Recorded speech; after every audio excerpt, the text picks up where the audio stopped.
2기 예정 신고 기한을 신고하지 못하여 11월 4일 날 기한 후 신고를 하고자 한다. 입력된 자료는 무시하고 아래 자료에 의해서 부가세 기한 후 신고서를 작성하는 문제입니다. 과세표준명세서는 신고 구분만 입력할 것 이렇게 했어요. 그래서 매출 자료를 줬죠. 전자세서 발급분하고 신용카드 발행분, 해외 직수출분을 줬습니다. 이것을 입력해 보도록 할게요. 부가세 신고서 클릭하시고 7월 1일서부터 9월 30일까지 하시면 되는 거죠.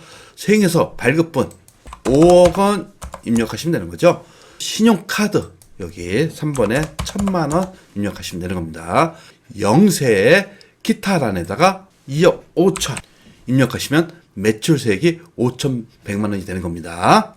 매입자료 보시면 전자세액에서 매입분 내역 줬죠. 여기에 일반 매입하고 접대를 위한 매입, 고정자산 아님 이렇게 했죠. 요게 일반 매입분에다 입력하시면 되는 거죠. 비품 매입은 고정자산 매입분에다 입력하시면 됩니다. 그리고 현금 영수증 매입분 줬어요. 일반 매입분이 700만 원, 고정자산 아니라고 됐어요. 사업과 관련 없는 매입, 요것은 신고서에 반영하면 안 됩니다. 만약 여러분들이 이런 게 문제 나오시면 일반 전표에다 입력하는 거예요. 그래서 부가세 신고서에는 매입세 공제 가능한 부분만 입력하는 겁니다. 따라서 700만 원하고 70만 원을 입력할 거예요.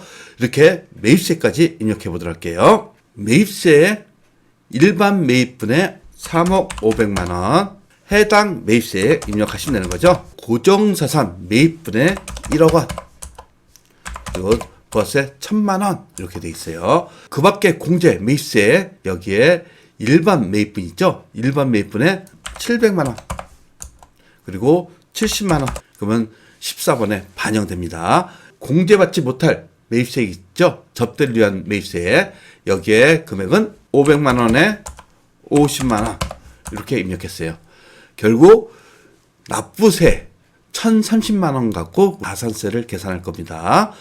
전자세액의 발급 및 전송은 정상적으로 이루어졌다 이렇게 했죠. 일반 무신고를 적용하며 미납일수는 10일, 만분의 2.1을 가정한다 이렇게 했어요. 그 밖에 경감공제세액은 없는 것으로 한다 이렇게 됐어요. 여기서 가장 중요한 것은 가산세 계산이죠. 한번 가산세 계산을 해보도록 할게요.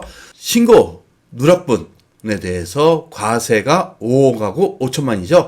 그리고 기타 이것은 신용카드 영수증 또는 현금 영수증을 의미하는 겁니다. 영세 기타라는 2억 5천이 있었죠. 매입분에 대해서 차감하시면 미달 신고 납부한 게 1,030만 원. 요 갖고 우리는 신고 불성실하고 납부지연 가산세를 계산할 겁니다. 신고 불성실 가산세는 1,030만 원에 20%죠. 무신고 가산세. 여기에 1개월 이내 기한 후 신고하면 103만 원이 되는 겁니다. 납부지연 가산세는 10일 만분의 2.2 곱하시면 22,660원. 영세율 과세표준 신고 불성실 0.5%죠. 여기에 1개월 이내 기한 후 신고하니까 50% 감면되는 거예요. 이렇게 계산하시면 가산세가 계산되는 거예요. 이것을 입력할 겁니다. 하단에 가산세다 놓고 신고 불성실 가산세 무신고죠. 무신고 여기에 금액은 1,030만 원 그리고 계산했죠. 103만 원. 납부지연 가산세 이것도 마찬가지로 1,030만 원. 당초 납부기한이 단기 10월 25일인데 11월 04일 날 한다고 그랬죠. 그래서 미납일수가 10일이 계산됩니다. 확인하시면 자동 계산되죠. 영세율 과세표준 신고 불성실 가산세 2억 5천이죠. 전체 금액이 계산됩니다. 여기에 50%를 입력하시면 되는 거죠. 62만 5천 원 이렇게 입력했어요. 상단에 과표명세 여기 있죠. 4번 요만 구분 표시한다고 그랬어요. 따라서 신고 연원일은 입력할 필요가 없어요. 만약 나머지도 입력한다 그러면 신고 연원일은 11월 4일로 입력하시면 되는 겁니다. 확인하시고 저장하시고 나오시면 되겠습니다. 구독과 좋아요는 우리에게 큰 힘이 됩니다.